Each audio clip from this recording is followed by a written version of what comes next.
I don't know about you, but I was shocked to see divorce listed as one of the 10 childhood adversities that can have a negative impact on health, behaviors, and even finances in adulthood.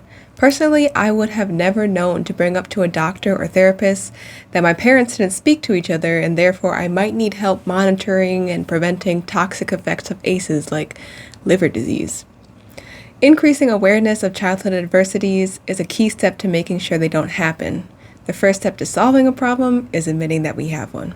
Hi, my name is Cheyenne. I taught in high schools across America for 7 years, which is how I know families want more security for themselves and socioeconomic mobility for their children. Now, as an independent researcher, I've published 92 specific, measurable, evidence-based goals covering everything from childhood experiences to disaster readiness. Being a part of this community means you don't have to start from scratch. Just pick the goal that resonates with you. Research conducted at Peoplin is grounded by 9 pillars.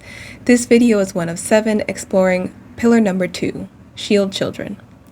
While it is admittedly difficult to even read through the list of 10 childhood adversities defined in the CDC Kaiser ACE study, it's important that kids have awareness of what to look out for so they know when to ask for help.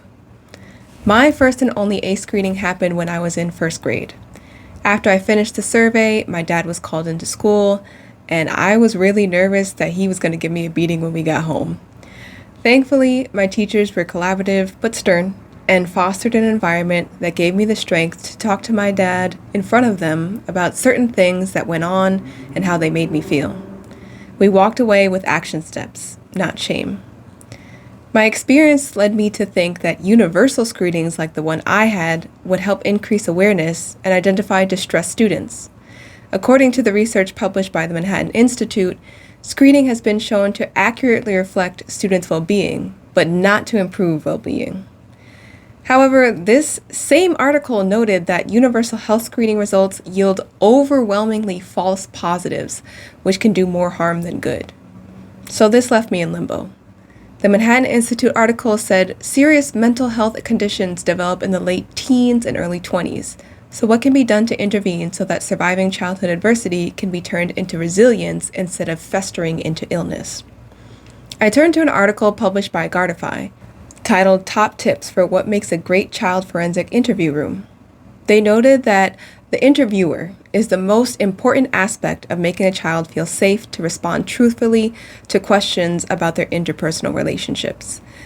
That had me thinking that instead of screenings, which gives the imagery of test-like conditions to answer a survey, schools could conduct one-on-one interviews with students on a 2 or 3 year basis. An interview with an appropriate space and a familiar face would build rapport, trust, and create a safe environment for students to talk about their home life. Gardify says that the interview room should be warm and neutral, age and ability appropriate, and free from anything institutional, overly stimulating, or potentially triggering. Adaptability for children with disabilities is not optional. This is coming from 4 former forensic interviewers who collectively conducted over 11,500 interviews and who clearly know a thing or two about making it safe for the truth to come out. Still, trauma screenings or interviews must be approached with caution.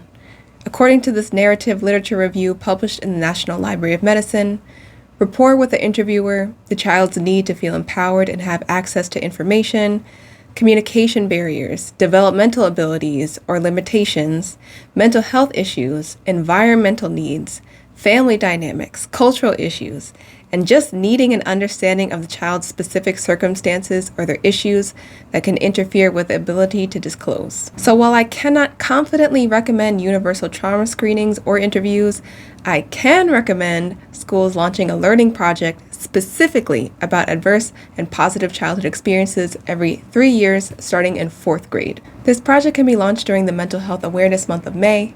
In fact, you can find materials for students to use for their research and presentations right on my website, peoplin.com. Inviting families to student presentations will spread awareness in the home, and students can talk to trusted teachers when they recognize they need help. Those teachers already know procedures to call in supports to start the healing process. An appropriate intervention can come before serious illness sets in. Compared to an alarming set of screening responses coming in all at once, this can all happen at a rate that is manageable to the school's response team. What do you think of this idea?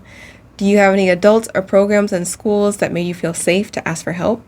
Let me know in the comments so we can spread awareness. Don't forget to join the People Be Peoplin community. This research hub is independent and funded by people like you who believe communities should be built on evidence. When you donate through Shopify, you'll be thanked with a discount code for your next order. An added bonus is that 100% of shop proceeds also go right back into our initiative and towards our monthly goal of $2,000. Thanks for building this with me.